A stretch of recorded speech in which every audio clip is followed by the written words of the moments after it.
Chandrababu custody bail పిటిషన్లపై ACB కోర్టులో విచారణ శుక్రవారానికి వాయిదా పడింది. దీంతో 10 రోజులుగా చంద్రబాబుకు బెయిల్ ఇస్తారా, కస్టడీకి ఇస్తారా అనే ఉత్కంఠ మాత్రం కొనసాగుతూనే ఉంది. అటు చంద్రబాబు రిమాండ్ను ఈ నెల 19 వరకు పొడిగించింది ఏసీబీ కోర్టు. నిన్న చంద్రబాబు బెయిల్, కస్టడీపై మళ్లీ వాదనలు జరిగాయి. స్కిల్ డెవలప్మెంట్ స్కీమ్లో జరిగిన ఒప్పందాలను ఉల్లంఘించారని, దీనికి చంద్రబాబే బాధ్యత వహించాల్సి ఉంది అన్నారు సిఐడి తరపున వాదించిన ఏఏజీ పొన్నవోలు సుధాకర్ రెడ్డి. కొన్ని బ్యాంకు లావాదేవీలపై చంద్రబాబును ఇంకా విచారించాల్సి ఉందని, చంద్రబాబును కస్టడీకి తీసుకుని విచారిస్తే మరిన్ని అంశాలు వెలుగులోకి వస్తాయని న్యాయమూర్తికి పొన్నవోలు విన్నవించారు. స్కిల్ డెవలప్మెంట్ స్కామ్లో చంద్రబాబుకు సంబంధం లేదని, 2 ఏళ్ల తర్వాత రాజకీయ కారణాలతో కేసులో ఇరికించారని చంద్రబాబు తరపు న్యాయవాది ప్రమోద్ కుమార్ దుబే తెలియజేశారు. డిజైన్ టెక్ సంస్థతో ఇతర సంస్థలు ఒప్పందం చేసుకున్నాయని, చంద్రబాబు సీఎం హోదాలో స్కిల్ డెవలప్మెంట్కు నిధులు మాత్రమే మంజూరు చేశారని చెప్పుకొచ్చారు. కస్టడీ అవసరం లేదని తెలిసినా విచారణ సాగదీయడానికే ఈ పిటిషన్ వేశారని, అందువల్ల ఈ అంశాలను పరిశీలించి బెయిల్ మంజూరు చేయాలని కోరారు. ఇరువురు న్యాయవాదులు చెప్పిన కొన్ని కీలక అంశాలను పరిశీలించాల్సి ఉందని, శుక్రవారం మధ్యాహ్నం నుంచి మరోసారి ఇరువురు న్యాయవాదులు వాదనలు విని తాను నిర్ణయం తీసుకుంటాను అని చెబుతూ న్యాయమూర్తి విచారణ వాయిదా వేశారు. టీడీపీ అధినేత చంద్రబాబుతో నేడు నారా లోకేష్ ములాఖాత్ కాబోతున్నారు. ముందుగా జైల్లో చంద్రబాబు ఎలా ఉన్నారు, అక్కడి సౌకర్యాలు ఎలా ఉన్నాయో అడిగి తెలుసుకోనున్నారు. ఆ తర్వాత జనసేనతో సమన్వయ కమిటీతో పాటు పార్టీ కార్యక్రమాలు వంటి అంశాలపై చంద్రబాబుతో లోకేష్ చర్చిస్తారని పార్టీ వర్గాలు అంటున్నాయి. చంద్రబాబుతో భేటీ అనంతరం బయటకు వచ్చాక లోకేష్ మీడియాతో మాట్లాడనున్నారు. ఈ సందర్భంగా పార్టీ కార్యక్రమాల షెడ్యూల్ను ప్రకటించనున్నారు. ఓవైపు లీగల్ బ్యాటిల్ కొనసాగిస్తూనే మరోవైపు పార్టీని కూడా ముందుకు నడిపించేందుకు ప్రణాళికలు సిద్ధం చేస్తున్నాయి.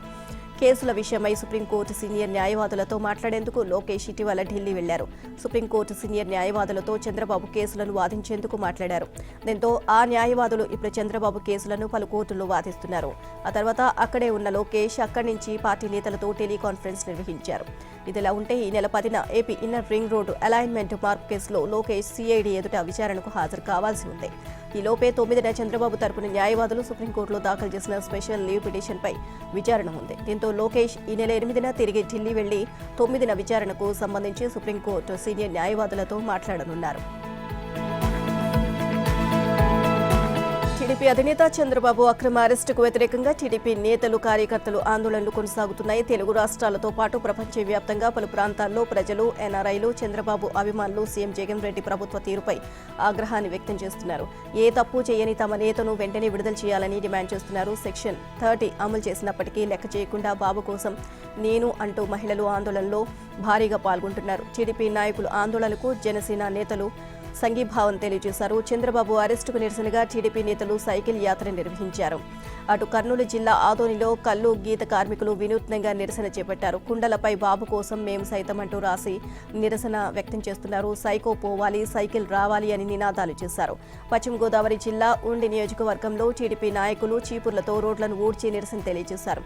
శ్రీ సత్యసాయి జిల్లా రోడ్లలో బాబు కోసం మేము సైతం అంటూ టీడీపీ నేతలు ఆందోళన చేపట్టారు. అనంతపురం జిల్లా బేడుగుప్పలోని గుండ్లపల్లిలో టీడీపీ శ్రేణులు అర్ధనగ్న ప్రదర్శన చేశారు. ఇక చంద్రబాబు జైలు నుంచి క్షేమంగా విడుదల కావాలని అనంతపురం జిల్లా వై రాంపురంలోని ఆలయంలో టీడీపీ నేతలు పూజలు నిర్వహించారు. అటు చంద్రబాబు జైలు నుంచి సురక్షితంగా విడుదల కావాలని పశ్చిమ గోదావరి జిల్లా భీమవరంలో టీడీపీ నేతలు జలదీక్ష చేపట్టారు. అవినీతి మచ్చలేని చంద్రబాబును దుర్మార్గంగా అరెస్ట్ చేసి మానసికంగా వేధిస్తున్నారని టీడీపీ నాయకులు మండిపడ్డారు. చంద్రబాబు తిరిగి ముఖ్యమంత్రి అయితేనే రాష్ట్రం బాగుపడుతుంది అని తెలియజేశారు. ప్రతిపక్ష నేత చంద్రబాబును వీలైనన్ని రోజులు రిమాండ్లో ఉంచడమే లక్ష్యం. దీనికోసం ఎన్ని కొత్త కథలు అల్లడానికైనా, ఎన్నెన్ని అబద్ధాలు చెప్పడానికైనా సిద్ధం. ఇదే వైసీపీ అసలు వ్యూహం. తెలుగుదేశం ఖాతాలోకి 27 కోట్లు పడ్డాయని, దీనిపై ఆ పార్టీ ఆడిటర్ను పిలిచి ప్రశ్నించాల్సి ఉందని ఏసీబీ కోర్టులో ప్రభుత్వం కొత్త కథ చెప్పింది. ఆ 27 కోట్లు స్కిల్ డెవలప్మెంట్ కుంభకోణం ద్వారా వచ్చిన డబ్బులే అన్నట్లుగా కలరింగ్ ఇచ్చింది. నిజానికి ఆ 27 కోట్లు ఎలక్టోరల్ బాండ్స్ రూపంలో టీడీపీకి వచ్చిన విరాళం. దీనినే అక్రమ సంపాదనగా ప్రచారం చేస్తూ వైసీపీ సెల్ఫ్ గోల్ చేసుకుంది. అధికారంలోకి వచ్చిన తర్వాత తన ఖాతాలో పడిన 100 కోట్ల రూపాయలు ఎవరు, ఎందుకు ఇచ్చారు, అవన్నీ ముడుపులేనా, క్విడ్ ప్రోకో సొమ్ములేనా అనే ప్రశ్నలకు వైసీపీ ఇప్పుడు సమాధానం చెప్పాలి. టీడీపీకి ఎలక్టోరల్ బాండ్స్ రూపంలో అధికారికంగానే 27.50 కోట్ల విరాళాలు అందాయి. ఈ సమాచారం ఎన్నికల కమిషన్ వద్ద కూడా ఉంది. అయితే స్కిల్ కేసులో చంద్రబాబును అరెస్ట్ చేసిన తర్వాత ఆధారాలు వెతుకుతున్న ప్రభుత్వం ఎన్నికల విరాళాల అంశాన్ని తెరపైకి తెచ్చింది. అవి షెల్ కంపెనీల నుంచి వచ్చాయంటూ తప్పుడు ప్రచారం ప్రారంభించింది. చంద్రబాబుపై బురద జల్లే ప్రయత్నంలో వైసీపీ అడ్డంగా దొరికిపోయింది. ఎందుకంటే electoral bonds prudent electoral trust నుంచి వైసీపీ ఖాతాలో వందల కోట్ల రూపాయలు వచ్చిపడ్డాయి. కేంద్ర ఎన్నికల సంఘం వద్ద ఉన్న ఎలక్టోరల్ బాండ్స్ నివేదికలను నిశితంగా పరిశీలిస్తే 2019-20 నుంచి ఇప్పటిదాకా మరో 270 కోట్లకు పైగానే వచ్చినట్లు అంచనా. రాజకీయ విరాళాల్లో జగన్ పార్టీ, ఆయన కంపెనీలు సరికొత్త రికార్డును సృష్టించాయి. జగన్ సొంత కంపెనీల నుంచే వైసీపీకి విరాళాలు అందాయి. Sandur power, Saraswati power, classic royalty కంపెనీల నుంచి కోట్ల రూపాయలు పార్టీ ఖాతాల్లోకి వెళ్లాయి. పట్టుమని 25 కిలోమీటర్ల దూరం లేని కైకలూరుకు 65 కిలోమీటర్ల చుట్టూ తిరిగి రావాల్సి వచ్చింది. దానికి రోడ్లు వేయలేని నువ్వు ఒక ముఖ్యమంత్రివి. ఇంటర్ సర్టిఫికేట్లు, డ్రైవింగ్ లైసెన్స్లు ఇవ్వడానికి కూడా నీ దగ్గర డబ్బులు లేవా అంటూ ముఖ్యమంత్రి జగన్ను జనసేన అధ్యక్షుడు పవన్ కళ్యాణ్ ప్రశ్నించారు. కొల్లేరు, కాంటూరుకు వైఎస్ ఒక లెక్క చెప్పారని, ఆయన కుమారుడు జగన్కు కాంటూరు అంటేనే తెలియదని ఎద్దేవి చేశారు. కొల్లేరు సమస్యలను అధికారంలోకి వచ్చిన 6 నెలల్లో పరిష్కరిస్తామని హామీ ఇచ్చారు. తాను ఎన్డీఏ కూటమి నుంచి బయటకు వచ్చేశానని, జగన్ అండ్ కో ప్రచారం చేస్తుందని, తన గురించి బాధ అవసరం లేదు అన్నారు. తాను ఎన్డీఏలోనే ఉన్నానని తెలిపారు. గతం మర్చిపోయి జన సైనికులను కూర్చోబెట్టి టీడీపీ నాయకులు మాట్లాడాలని సూచించారు. వారాహి విజయ యాత్ర 4వ విడతలో భాగంగా గురువారం సాయంత్రం ఏలూరు జిల్లా ముదినేపల్లి గురజ రోడ్డులోని జరిగిన బహిరంగ సభలో పవన్ మాట్లాడారు. ఈ సభలో వైసీపీ నాయకులు అరాచకాలను, జగన్ అక్రమాలను దుయ్యబట్టారు.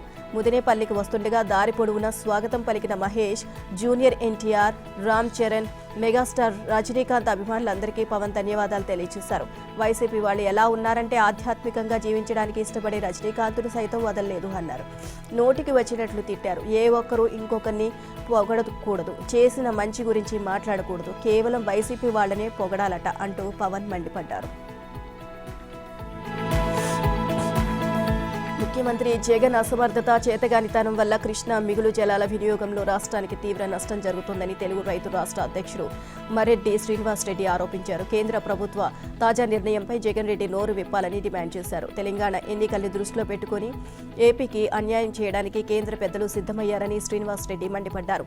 కొత్త ట్రిబ్యునల్ ఆలోచన అమల్లోకి తెచ్చే ప్రయత్నం దుర్మార్గమని అన్నారు. కేంద్రం ఏకపక్షంగా తీసుకున్న నిర్ణయంతో ఏపీకి, ముఖ్యంగా రాయలసీమకు జరిగే నష్టాన్ని ఢిల్లీ పెద్దలకు సీఎం తెలియజేయాలని డిమాండ్ చేశారు. జగన్ చేసిన పాపాలు రాయలసీమకు శాపాలుగా మారుతున్నాయని టీడీపీ జాతీయ ప్రధాన కార్యదర్శి నారా లోకేష్ ట్విట్టర్లో విమర్శించారు. జగన్ నేరాలు రాష్ట్ర ప్రయోజనాలకు ఉరివేస్తున్నాయి అని తెలిపారు. జగన్ సర్కార్ దారుణ వైఫల్యం వల్లే కృష్ణా జలాల కేటాయింపులపై పునఃసమీక్ష జరుగుతోంది అన్నారు. రాయలసీమ సాగు, తాగునీటి అవసరాలు తీర్చే కృష్ణా జలాల్లో న్యాయబద్ధమైన వాటా కోల్పోతే రాయలసీమ ఎడారిగా మారే ప్రమాదం ఉంది అంటూ లోకేష్ హెచ్చరించారు. కేసుల కోసం కేంద్రానికి, కాసుల కోసం తెలంగాణకు ముఖ్యమంత్రి జగన్ రాష్ట్రాన్ని తాకట్టు పెట్టడాన్ని మాజీ మంత్రి దేవినేని ఉమామహేశ్వరరావు విమర్శించారు. సీఎం జగన్ అసమర్థత కారణంగానే కృష్ణా జలాల్లో రాయలసీమకు తీరని అన్యాయం జరుగుతోందని టీడీపీ పోలిట్ బ్యూరో సభ్యుడు కాలువ శ్రీనివాసులు మండిపడ్డారు. అనంతపురంలో ఆయన విలేకరులతో మాట్లాడుతూ కృష్ణా జలాల పంపిణీ అంశాన్ని తెరమీదకు తీసుకురావడం అంటే ఏపీ గొంతు కోయడమేనని, రాయలసీమ ప్రాజెక్టుల భవిష్యత్తును అంధకారం చేయడమేనని విమర్శించారు. రాష్ట్ర భవిష్యత్తును జగన్ తన కేసుల కోసం కేంద్రం వద్ద తాకట్టు పెట్టారని మాజీ మంత్రి పత్తిపాటి పుల్లారావు, సిపిఐ నేత రామకృష్ణ విమర్శించారు. మాజీ మంత్రి బండారు సత్యనారాయణమూర్తి అరెస్టు వ్యవహారంపై హైకోర్టు ధర్మాసనం మరోసారి సీరియస్ అయింది. సుప్రీంకోర్టు అర్నేష్ కుమార్ కేసులో ఇచ్చిన గైడ్లైన్స్ను పోలీసులు ఉల్లంఘించారని కనిపిస్తోంది అని కోర్టు వ్యాఖ్యానించింది. వీటిపై బెంచ్ ముందు ఉన్న ఆధారాలను పరిశీలిస్తే సుమోటోగా ధిక్కరణ కేసును తీసుకోవడంతో పాటు దర్యాప్తు అధికారులపై క్రమశిక్షణ చర్యలకు కూడా ఆదేశించాల్సి వస్తుంది అని హెచ్చరించింది. 41A నోటీస్ తీసుకోకపోతే వెంటనే అరెస్ట్ చేసే అధికారం పోలీసులకు ఎవరిచ్చారని ధర్మాసనం ప్రశ్నించింది. సిఆర్పీసీలోని 41A నోటీస్ తీసుకోకపోతే కోర్టుకి తెలిపి వారి అనుమతి తీసుకున్న తర్వాతనే అరెస్ట్ చేయాలి కదా అని చెప్పడంతో పాటు దీనికి సంబంధించి సుప్రీంకోర్టు ఇచ్చిన పలు ఆదేశాలను ధర్మాసనం గుర్తు చేసింది. దీనిపై కూడా సమాధానం చెప్పి తీరాల్సిందేనని ఆదేశాలు జారీ చేసింది. ఈ కేసులో కౌంటర్ వేసేందుకు సమయం కావాలని ప్రభుత్వ న్యాయవాది అభ్యర్థించడంతో ఈసారి తప్పనిసరిగా కౌంటర్ వేసి తీరాల్సిందేనని ఆదేశించి కేసు విచారణను వచ్చే గురువారానికి వాయిదా వేసింది. వైసీపీ ప్రభుత్వం ప్రతిష్టాత్మకంగా చేపట్టిన నవరత్నాలు పేదలందరికీ ఇళ్లు పథకంలో మూడో ఆప్షన్ను ఎంపిక చేసుకున్న లబ్ధిదారుల పరిస్థితి ప్రస్తుతం అగమ్యగోచరంగా తయారైంది. ఇక తమ సొంతింటి కలపై ఆశలు వదులుకోవాల్సిందేనంటూ లబ్ధిదారులు నిట్టూరుస్తున్నారు. జిల్లాలో ఆప్షన్ 3ని ఎంపిక చేసుకుని ప్రభుత్వమే తమ సొంతింటి కలను నెరవేరుస్తుంది అన్న నమ్మకంతో మూడేళ్లుగా ఎదురు చూస్తున్న లక్షలాది మంది పేదల ఇళ్ల నిర్మాణంపై ప్రభుత్వం అధికారులు కనీసం సమీక్షలు కూడా నిర్వహించకుండా గాలికొదిలేశారు. వీటి నిర్మాణానికి సకాలంలో బిల్లులు చెల్లించకపోవడం, నిర్మాణ సామగ్రి ధరలు రెట్టింపు స్థాయిలో పెరిగిపోవడంతో కాంట్రాక్టర్లు కూడా దాదాపుగా చేతులెత్తేశారు. ఫలితంగా రాష్ట్ర వ్యాప్తంగా దాదాపు 3.5 లక్షల ఆప్షన్ 3 ఇళ్ల నిర్మాణంపై నీడలు కమ్ముకున్నాయి. ఇప్పుడు సార్వత్రిక ఎన్నికలకు సమయం దగ్గర పడుతుండటంతో అందరూ ఇప్పటికే ఆ హడావిడిలో పడిపోయారు. దీనిపై కనీసం సమీక్షలు కూడా లేకపోవడంతో ఇళ్లు కట్టించి ఇస్తామని నమ్మించి మోసం చేశారు అంటూ జగన్ సర్కారుపై లబ్ధిదారులు ఆగ్రహాన్ని వ్యక్తం చేస్తున్నారు. ఇక ఆప్షన్ 1, 2లను ఎంపిక చేసుకున్న లబ్ధిదారులు మూడేళ్లుగా అష్టకష్టాలు పడి అప్పులు చేసి సొంతంగా కొన్ని ఇళ్లు నిర్మించుకున్నారు. అయితే వీటికి త్వరలో సామూహిక గృహ ప్రవేశాలు చేయించడం ద్వారా ఆ క్రెడిట్ను తమ ఖాతాలో వేసుకునేందుకు వైసీపీ సర్కార్ ఏర్పాట్లు చేస్తుండటంపై పెద్ద ఎత్తున విమర్శలు వెల్లువెత్తుతున్నాయి. అమరావతిలోని R5 జోన్లో రాజధానేతర ప్రాంతాల వారికి 45,000 ఇళ్లను ఆప్షన్ 3 కింద నిర్మించి ఇచ్చేందుకు అత్యుత్సాహాన్ని ప్రదర్శిస్తున్న జగన్ ప్రభుత్వం రాష్ట్ర వ్యాప్తంగా అన్ని జిల్లాల్లోనూ అదే ఆప్షన్ 3ని ఎంపిక చేసుకున్న నిరుపేదల గోడు మాత్రం అసలు చెవికెక్కించుకోవడమే లేదు. ఈ ఏడాది ఖరీఫ్ పంట రుణాల లక్ష్యం నెరవేరలేదు. 1,34,630 కోట్ల రుణ లక్ష్యంలో 1,01,721 కోట్లే రైతులకు అందాయి. వర్షాభావ పరిస్థితుల నేపథ్యంలో ఈ సీజన్లో సాగు తగ్గడంతో 48.98 లక్షల మంది రైతులకే రుణాలు ఇచ్చారు. ఇందులో 2.95 లక్షల మంది కౌలు రైతులకు 878.29 కోట్లు ఇచ్చినట్లు ప్రభుత్వ నివేదికలు తెలియజేస్తున్నాయి. ఏటా 1 కోటి మంది రైతులకు పంట రుణాలు ఇస్తున్నట్లు చెప్తున్న ప్రభుత్వం పంట సాగు హక్కు పత్రాలు తీసుకున్న కౌలు రైతుల్లో సగం మందికి కూడా రుణాలు ఇవ్వట్లేదు. ఈ ఏడాది ఖరీఫ్లో దాదాపు 8 లక్షల మందికి CCRCలు జారీ చేసిన పంట రుణాలు మాత్రం 3 లక్షల మందికి కూడా అందలేదు. పంట రుణాల్లో కౌలు రైతులకు బ్యాంకులు మొండి చేయి చూపుతున్నాయి. దీంతో కౌలు రైతులు ప్రైవేటు వ్యక్తుల వద్ద అధిక వడ్డీకి అప్పులు చేసి పంటలు సాగు చేయాల్సి వస్తుంది. కనీసం రబీలో స్వల్పకాలిక పంటలు వేయడానికి స్కేల్ ఆఫ్ ఫైనాన్స్ ప్రకారం రుణాలు ఇవ్వాలని కౌలు రైతులు కోరుతున్నారు.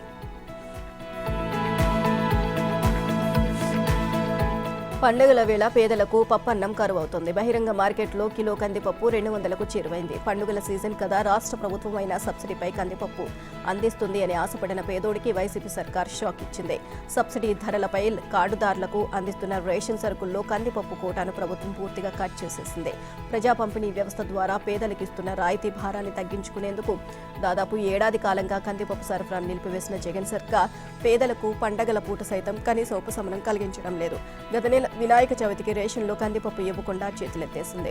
ఈ నెలలో దసరా ఉన్నా ఇవ్వడం లేదు. ఇలా గత ఏడాది జనవరిలో సంక్రాంతి పండుగ నుంచి ఇప్పటి వరకు ఏ పండగకి కూడా ప్రభుత్వం చౌక ధరల దుకాణాల ద్వారా రాయితీపై ఇవ్వకుండా పేదలను పప్పన్నానికి దూరం చేస్తుంది అన్న విమర్శలు వెల్లువెత్తుతున్నాయి. పంచదార సరఫరా చేస్తున్నా అది కూడా అరకొరగానే ఇస్తున్నారు అని కార్డుదారులు గగ్గోలు పెడుతున్నారు. మొత్తానికి వైసీపీ ప్రభుత్వం అధికారంలోకి వచ్చినప్పటి నుంచి ప్రజా పంపిణీ వ్యవస్థ ద్వారా పేదలకిచ్చే రేషన్ సరుకుల్లో ఒక్కొక్కటి కట్ చేసుకుంటూ వచ్చి ఇప్పుడు కార్డుదారులకు బియ్యం మాత్రమే సరఫరా చేస్తోంది.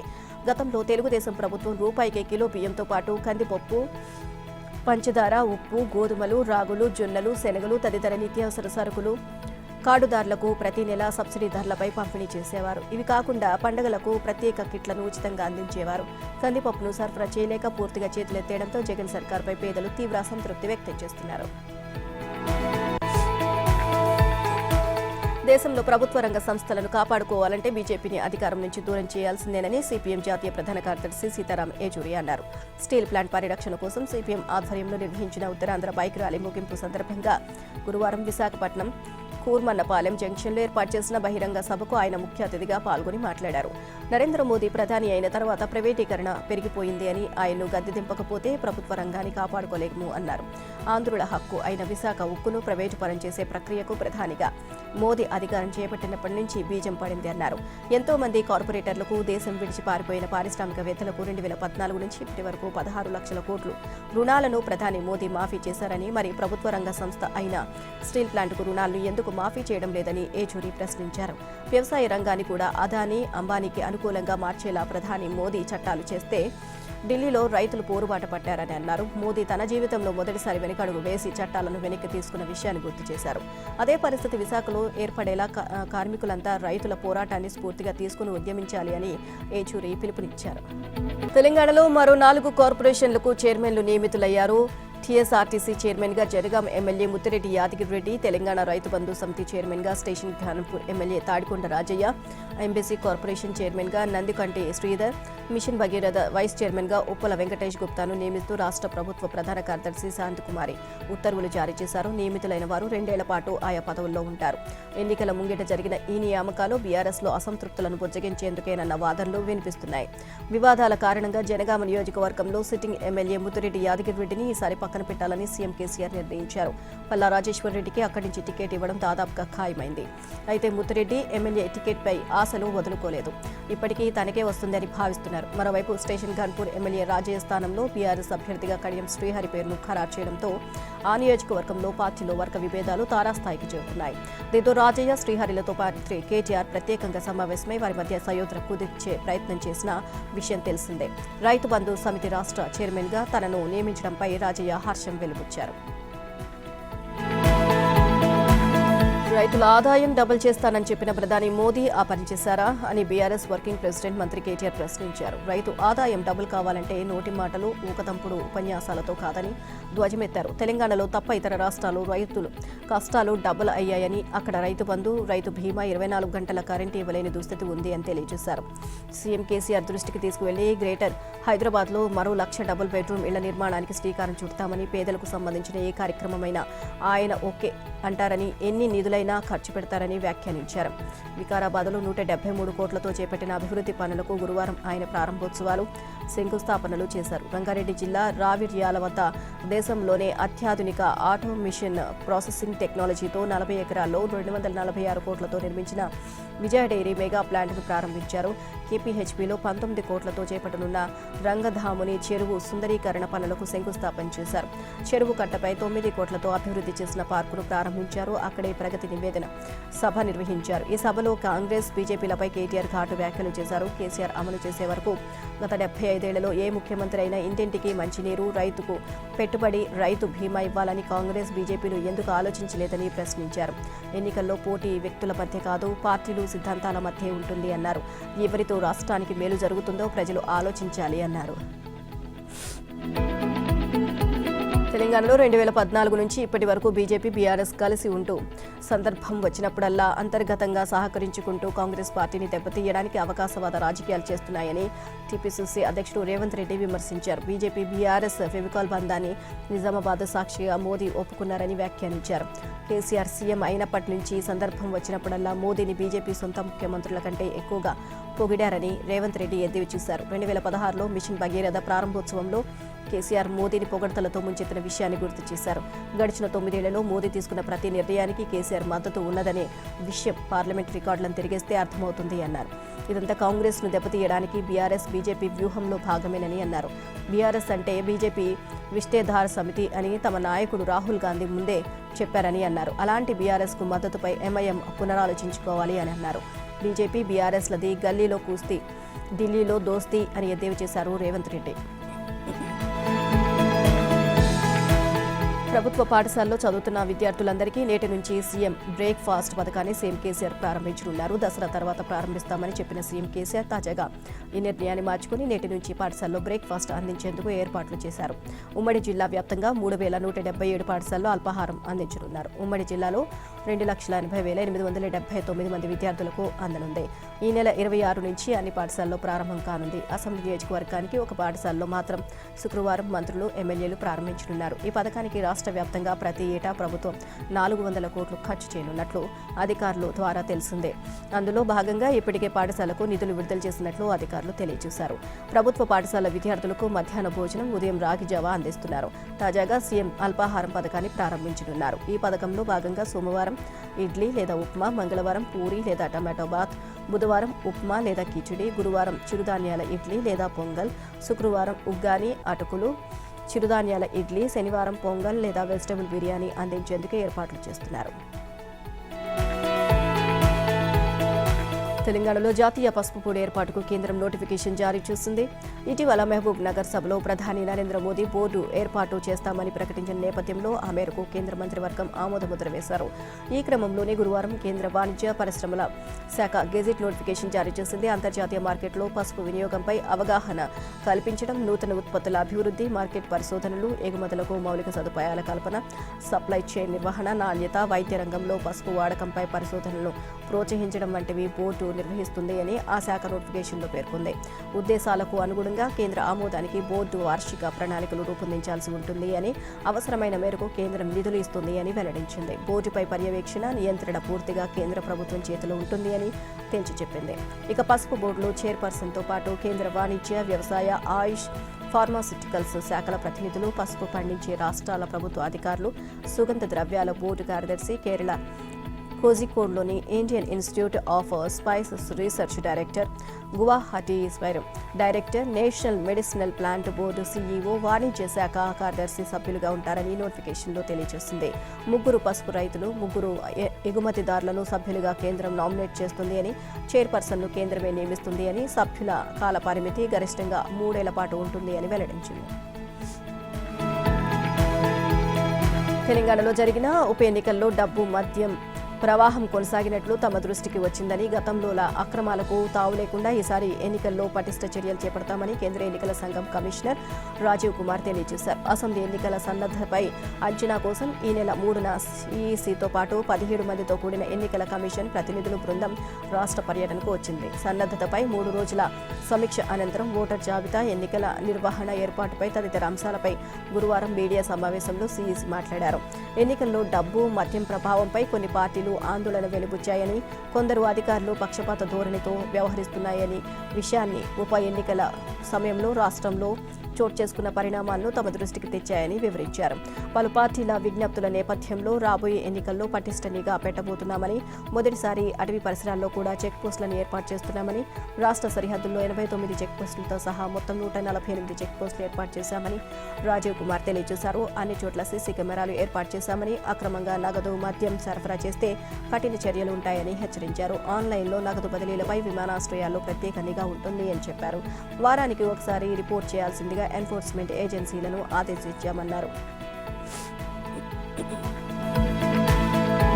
ఈ మధ్య కుంభకోణం కేసులో దర్యాప్తు సంస్థలకు సుప్రీంకోర్టు పలు కీలక ప్రశ్నలు సంధించింది. కేసు తీవ్రతపైన సందేహాలు వ్యక్తం చేసింది. ఢిల్లీ మద్యం విధానం కేసులో మనీ లాండరింగ్, అవినీతి ఆరోపణలపై అరెస్టైన ఆప్ నేత మనీష్ సిసోడియా బెయిల్ పిటిషన్ విచారణ సందర్భంగా గురువారం సుప్రీంకోర్టు దర్యాప్తు సంస్థలను పలు అంశాలపై నిలదీసింది. లిక్కర్ గ్రూప్ నుంచి సిసోడియాకు ముడుపులు అందాయని ఆరోపిస్తున్నారని, అవి ఎలా అందాయని justice Sanjiv Khanna, justice SVN భట్టీల ధర్మాసనం ఈడీ, సీబీఐని ప్రశ్నించింది.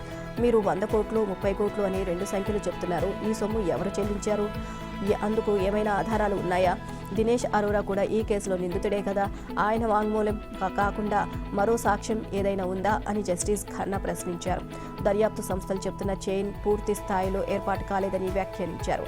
సిసోడియాకు ఎక్కడి భాగస్వామ్యం ఉందని, ఆయన్ను మనీ లాండరింగ్ చట్టం పరిధిలోకి ఎలా తెస్తారని ప్రశ్నించారు. తదుపరి విచారణను 12కు వాయిదా వేసింది. ఇక ఆప్ కేసులో ఎందుకు చేర్చలేదు అని సుప్రీంకోర్టు ప్రశ్నించింది. మరోవైపు ఢిల్లీ మద్యం కేసులో బుధవారం అరెస్టైన ఆప్ ఎంపీ సంజయ్ సింగ్కు సీబీఐ ప్రత్యేక కోర్టు 5 రోజుల కస్టడీ విధించింది. ఆయన్ను ఈ నెల 10 వరకు ఈడీ కస్టడీకి అనుమతిస్తూ జడ్జి ఎంకే నాగ్పాల్ ఉత్తర్వులు ఇచ్చారు.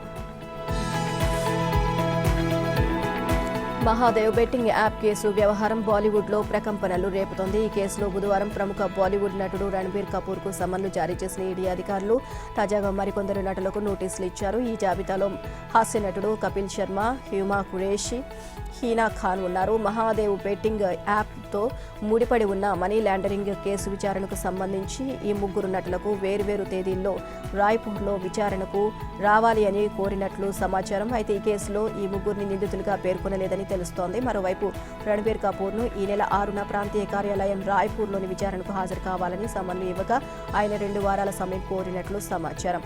ఈ కేసును దర్యాప్తు చేస్తున్న ఈడీ అధికారులు మనీ లాండరింగ్ నిరోధక చట్టంలోని నిబంధనల ప్రకారం వీరి స్టేట్మెంట్ రికార్డ్ చేయనున్నారు. అలాగే ఈ యాప్ ప్రమోటర్లు వారికి చేసిన చెల్లింపుల వ్యవహారంపై ఆరా తీసేందుకు ప్రయత్నించనున్నారు. అయితే నటులు ఆన్లైన్లో యాప్ను ప్రచారం చేసి అందుకు బదులుగా ప్రమోటర్ల నుంచి డబ్బు అందుకున్నారు అన్నది ఈడీ అభియోగం. ఈ కేసులో 14 నుంచి 15 మంది సెలబ్రిటీలు, నటుల పాత్ర ఉన్నట్లు ఈడీ అనుమానిస్తోంది. యుఏఈ ప్రధాన కేంద్రంగా నిర్వహిస్తున్న ఈ బెట్టింగ్ యాప్ ద్వారా ప్రమోటర్లు సౌరభ్ చంద్రార్కర్, రవి ఉప్పల్ మనీ లాండరింగ్కు పాల్పడ్డారు అన్న ఆరోపణలపై ఈడీ దర్యాప్తు చేస్తుంది. క్రికెట్ ప్రపంచ కప్తో భారత ఆర్థిక వ్యవస్థకు 18,000 కోట్ల నుంచి 22,000 కోట్ల వరకు లబ్ధి చేకూరనుంది అని బ్యాంక్ ఆఫ్ బరోడా ఆర్థికవేత్తలు అంచనా వేశారు. 4 ఏళ్లకు ఒకసారి నిర్వహించే వరల్డ్ కప్ టోర్నమెంట్ ఈసారి భారత్లో జరగనుంది. ప్రపంచ కప్కు భారత్ వేదిక కావడం 2011 తర్వాత మళ్లీ ఇదే మొదటిసారి. గురువారం ప్రారంభమైన మ్యాచ్లు నవంబర్ 19 వరకు కొనసాగనున్నాయి. దేశంలోని 10 నగరాల్లో ఈ మ్యాచ్లు జరగనున్నాయి. దాంతో పర్యాటక, ఆతిథ్య రంగాలకు ప్రధానంగా లబ్ధి చేకూరనుంది అని మ్యాచ్లు జరిగే నగరాలకు దేశీయ, విదేశీ పర్యాటకులు భారీ సంఖ్యలో ప్రయాణించనున్నారు అని మా బీఓబీ ఆర్థికవేత్తలు జాహ్నవి ప్రభాకర్, అదితి గుప్తా పేర్కొన్నారు. పండగ సీజన్లో ఈ టోర్నీ జరుగుతుండటంతో రిటైల్ రంగానికి కూడా ప్రయోజనకరం కానుంది అని, కేంద్ర ప్రభుత్వానికి పరోక్ష పన్నుల ఆదాయం మరింత పుంజుకోనుంది అన్నారు. అయితే ఈ కాలానికి విమాన ఛార్జీలు, హోటల్ గదులు అద్దెలు పెరుగుదలతో అక్టోబర్, నవంబర్లో ద్రవ్యోల్బణం కూడా 0.15% నుంచి 0.25% పెరగవచ్చని ఆర్థికవేత్తలు అంచనా వేశారు. వన్డే వరల్డ్ కప్లో న్యూజిలాండ్ బోని కొట్టింది. తొలి మ్యాచ్లో ఇంగ్లాండ్ జట్టుపై కివీస్ జట్టు 9 వికెట్ల తేడాతో ఘన విజయం సాధించింది. అహ్మదాబాద్ వేదికగా జరిగిన తొలి వన్డేలో కివీస్ జట్టు ఆల్రౌండ్ ప్రతిభతో రాణించింది. ఇంగ్లాండ్ విధించిన 283 పరుగుల విజయ లక్ష్యాన్ని న్యూజిలాండ్ బ్యాటర్లు కేవలం 36 ఓవర్లలో ఛేదించారు. 10 పరుగులకే తొలి వికెట్ కోల్పోయినప్పటికీ మరో వికెట్ పడకుండా జాగ్రత్తగా ఆడారు. మరో 14 ఓవర్లు మిగిలిన ఉండగానే మ్యాచ్ ముగించేశారు. కాన్వే 152 పరుగులు చేయగా రవీంద్ర 123 పరుగులతో అజేయంగా నిలిచారు. వీరిద్దరూ 2 వికెట్కు అజేయంగా 273 పరుగులు జోడించారు. ఈ విజయంతో గత ప్రపంచ కప్ ఫైనల్లో ఘోరంగా ఓడిన కివీస్ జట్టు ఇంగ్లాండ్పై బదులు తీర్చుకున్నట్లయింది. రేపు హైదరాబాద్ వేదికగా జరగనున్న మ్యాచ్లో నెదర్లాండ్స్తో పాకిస్తాన్ తలపడనుంది. ఆసియా క్రీడల్లో భారత ఆర్చర్లు అదరగొడుతున్నారు. అద్భుతమైన ప్రదర్శనతో, అబ్బురపరిచే పోరాటంతో పసిడి పంట పండిస్తున్నారు. గురువారం దేశానికి మరో 2 స్వర్ణాలు అందించారు. తెలుగు అమ్మాయి జ్యోతి సురేఖ ఈ క్రీడల్లో 2వ పసిడిని ముద్దాడింది. ఇప్పటికే ఓజాస్తో కలిసి మిక్స్డ్ టీం బంగారు పథకం గెలిచిన ఆమె తాజాగా కాంపౌండ్ మహిళల టీంలోనూ ఛాంపియన్గా నిలిచింది. జ్యోతి, అదితి స్వామి, హర్నీత్ కౌర్తో కూడిన భారత్ హోరాహోరీగా సాగిన ఫైనల్లో 230-229 తేడాతో చైనీస్ తైపీని ఓడించింది. ఈ విజయంలో సీనియర్ ఆర్చర్ జ్యోతి సురేఖ కీలక పాత్ర పోషించింది. భారత యువ రెజ్లర్లు అంతిమ కాంస్యంతో సంతృప్తి చెందింది. వరుసగా 2 సార్లు అండర్-20 ప్రపంచ కప్ ఛాంపియన్గా నిలవడంతో పాటు ఈ ఏడాది సీనియర్ ప్రపంచ ఛాంపియన్షిప్స్లో కాంస్యం నెక్కిన 19 ఏళ్ల అంతిమ భారీ అంచనాలతో ఆసియా క్రీడల్లో అడుగుపెట్టింది. ఎన్నో ఆశలతో ఆసియా క్రీడల్లో అడుగుపెట్టిన భారత హాకీ మహిళల జట్టు నిరాశపరిచింది. సెమీస్లో 0-4తో చైనా చేతిలో ఓడి పసిడికి దూరం అవడమే కాకుండా నేరుగా పారిస్ ఒలింపిక్స్కు అర్హత సాధించే అవకాశం కోల్పోయింది. కబడ్డీలో భారత పురుషుల జట్టు దూకుడు మీద ఉంది. జోరు కొనసాగిస్తూ సెమీఫైనల్కు దూసుకువెళ్లింది. ఫైనల్లో స్థానం కోసం చిరకాల ప్రత్యర్థి పాకిస్తాన్తో అమీతుమీ తేల్చుకోనుంది. గురువారం గ్రూప్ ఏలో మొదట 50-27తో చైనీస్ తైపీని ఓడించి సెమీఫైనల్ చేరిన భారత్ చివరి మ్యాచ్లో 56-28తో జపాన్ను చిత్తు చేసి గ్రూప్లో అగ్రస్థానాన్ని దక్కించుకుంది. ఇండియా వెటరన్ క్రికెటర్ శిఖర్ ధావన్కు విడాకులు మంజూరయ్యాయి. శిఖర్ ధావన్, ఆయేషా ముఖర్జీ దంపతులకు ఢిల్లీలోని ఫ్యామిలీ కోర్టు విడాకులు మంజూరు చేసింది. దీంతో వారి 11 ఏళ్ల వివాహ బంధం రద్దయింది. పరస్పరం అంగీకారంతో ఇద్దరు విడాకులు తీసుకున్నారని కోర్టు తెలియజేసింది. అయితే విచారణ సమయంలో పలు సంచలన విషయాలు వెలుగులోకి వచ్చాయి. ధావన్ పడిన మానసిక వేదన కోర్టు దృష్టికి వచ్చింది. ఈ క్రమంలో విచారణలో ఇరుపక్షాల వాదనలు విన్న న్యాయమూర్తి హరీష్ కుమార్ శిఖర్ ధావన్ చేసిన ఆరోపణలను విశ్వసించారు. భార్య ఆయేషా ముఖర్జీ తనను మానసికంగా వేధించింది అన్న ధావన్ వాదనలను సమర్థించారు. కుమారుడితో కొన్నేళ్ల పాటు విడిగా ఉండాలని ఆయేషా ముఖర్జీ ఒత్తిడికి గురి చేయడంతో ధావన్ మానసిక వేదనకు గురయ్యాడని న్యాయమూర్తి తెలియజేశారు. అయితే వారి కుమారుడిని శాశ్వత కస్టడీకి సంబంధించి ఉత్తర్వులు ఇవ్వడానికి ఢిల్లీ ఫ్యామిలీ కోర్టు నిరాకరించింది. కానీ ఆస్ట్రేలియాలో ఉన్న తన కుమారుడు జోరావర్ను చూసేందుకు మాత్రం ధావన్కు కోర్టు అనుమతించింది. స్కూల్ అకాడమిక్ షెడ్యూల్ను దృష్టిలో ఉంచుకొని సెలవుల్లో ధావన్ అతని కుటుంబ సభ్యులను కలిసేందుకు జోరావర్ను ఇండియాకు తీసుకురావాలని ఆయేషాను కోర్టు ఆదేశించింది. అలాగే వీడియో కాల్స్ ద్వారా ధావన్ తన కొడుకుతో టచ్లో ఉండేందుకు కూడా కోర్టు అనుమతి ఇచ్చింది.